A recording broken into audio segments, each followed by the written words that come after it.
ఎప్పుడో చెదిరిన ఆత్మవిశ్వాసం. ఇంట్లో అందరికీ ఎంతో ఇష్టం ఉన్న అభి. ఒకప్పుడు క్లాస్ టాపర్.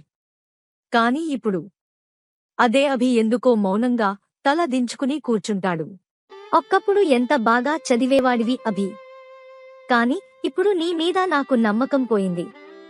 ఇంకా నువ్వేమైనా సాధిస్తావనే నమ్మకం కూడా లేదు.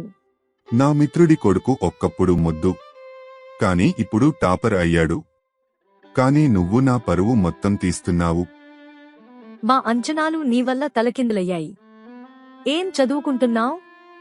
నీకు టాలెంట్ ఉందా నిజంగా? మాకెందుకు చూపించట్లే? అభి, నువ్వు ఇప్పటికీ టాపర్గానే ఉన్నావు. నాకు ఒకసారి పడిపోతే అంతేనా? నేను నిన్ను నమ్ముతున్నా.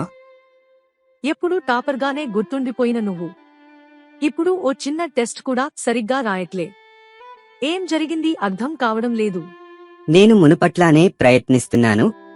కానీ ఏది మిస్ అవుతుందో అర్థం కావడం లేదు. నన్ను నేనే గుర్తుపట్టలేకపోతున్నాను.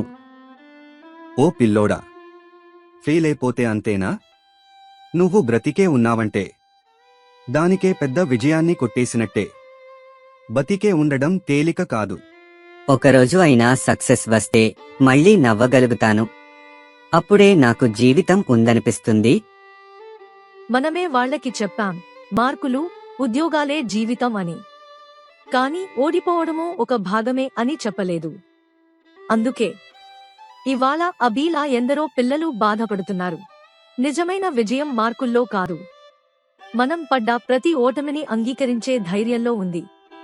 ప్రతి ఒక్కరూ, పెద్దవాళ్లైనా ఎవరైనా, మనమే ముందుగా మారాలి. ఇలాంటి కథల కోసం మా ఛానల్ సబ్స్క్రైబ్ చేయండి.